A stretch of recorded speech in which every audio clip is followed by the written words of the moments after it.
Hi, yes, my name is Tabatha and I'm just wanting to make this video about my ideas for meeting particular service gaps in the mental health system in Australia. As a consumer of the system from years ago, I feel uniquely able to identify where these little gaps are, as anybody does, and what the solution, the most suitable solution, given all of the circumstances. So I've sort of thought about this and I've come up with a couple of ideas and I've worked them out quite in detail. I've actually made a video for one of them and a website for the other one. So I want to share what those are because I think we're sitting on something here in terms of mental health services for the future, which is going to completely transform. I mean, I see this as all, it's probably going to completely transform, in the distant future. Wouldn't it be ideal that there weren't these services required and they were volunteer, or, they weren't needed? Wow, if they weren't needed, that would be an excellent state of affairs.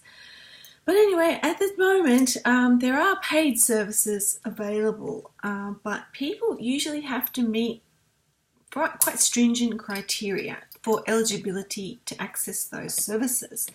And so that's one of the biggest bees in my bonnet. Being a person on a low income, it was really upsetting to me because I can't afford to engage someone, to work with me as a peer worker or an advocate. Particularly, I really just don't have the income, the freedom to do that. I'm not on the DSP. I'm seen as someone who's quite high functioning and not eligible for that service on a free basis through the Medicare system, through the NDIS, whatever. And I don't really have the funds available to pay someone. I mean, I would have by now actually engaged a life coach in the last few years, but they're also quite expensive, and so they're out of my reach.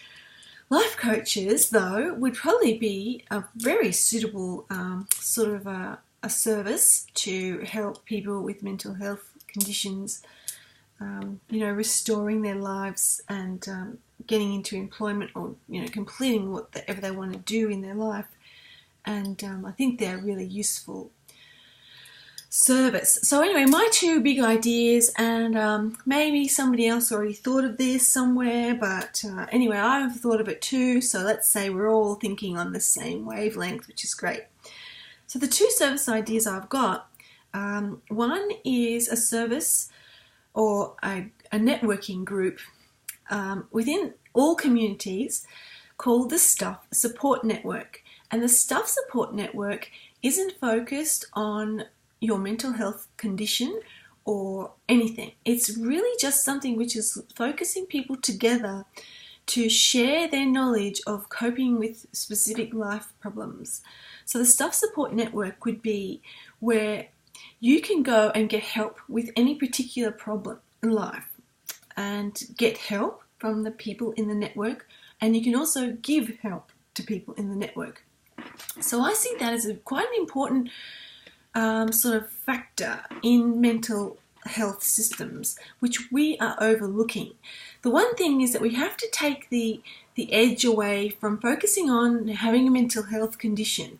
We have to take that completely away and empower people to just live their life despite having those conditions, okay, and take the focus off them.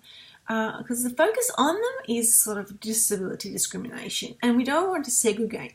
I mean, segregation to me is a bad thing.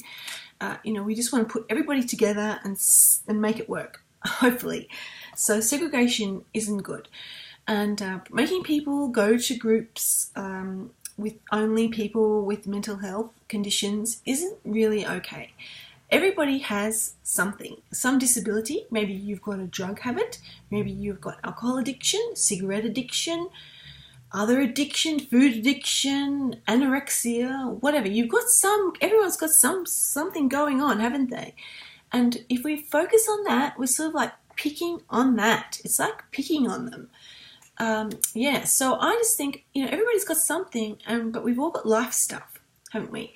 And we need to be able to get through our life stuff.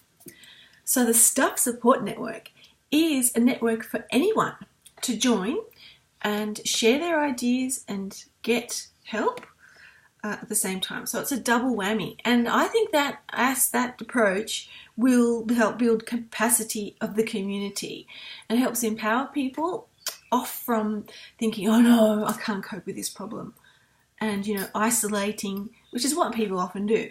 You've got a huge problem and our ego makes us isolate, and the pressure of, I've got to cope with this all by myself, and it's expected that I'll be able to manage this myself without seeking any support.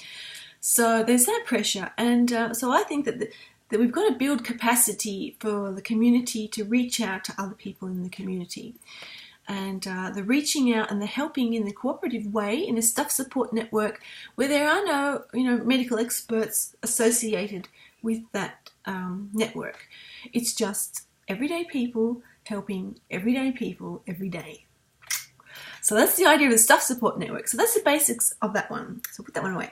Now the other one is a peer networking website where all of the peer workers in the country and anybody who has the interest in peer work can register themselves, advertise themselves on the website.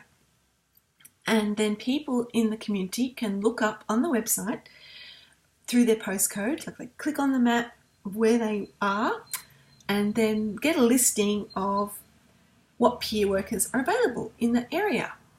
And now this is a gap which is pre-professional. So this is just volunteers. So the peer workers, ideally, that we want to advertise on this website are just volunteers. Now, they could possibly be connected to the professionals and, give people seeking support referrals to the professionals. That's fine. But the idea is a free service. So the other thing about the Stuff Support Network is also it's a free service. So we're talking free, and this meets a gap, a quite a significant gap, where people who are outside of the mental health services system are floundering and they can't get the help that they need over the phone on those telephone counselling lines. They might need someone in person to go to a doctor appointment with them or to advocate with them about something or other. And those services should be freely available. It's almost like social support for people who are isolated. That should be a medical service which is freely available. So anyway, I've got these two ideas. They're sort of two separate things. They kind of overlap. I don't know, but I think they're really important and we should get them going. And I'm looking for people to help me to get these going. And if you're interested and you've seen this video and you like the ideas of the Stuff Support Network as a community, support network to build capacity in managing problems which could lead to mental illness. So it's like a preventative. The Stuff Support Network is quite a good idea to me, which would change the way we feel about problems in mental health. And sort of prevent mental illness, so it's a preventive. And then the peer networking website where people can access a volunteer is also a preventative there as well. And it's also something where people could be referred on to a professional for ongoing support. So it's like a stopgap. And these two stopgaps I feel are urgently needed to help prevent suicide and prevent mental illness in the community. I hope you like him. Oh, please get in contact if you would like to find out more or get involved or, help with some funding or help with organising or anything. Cheerio.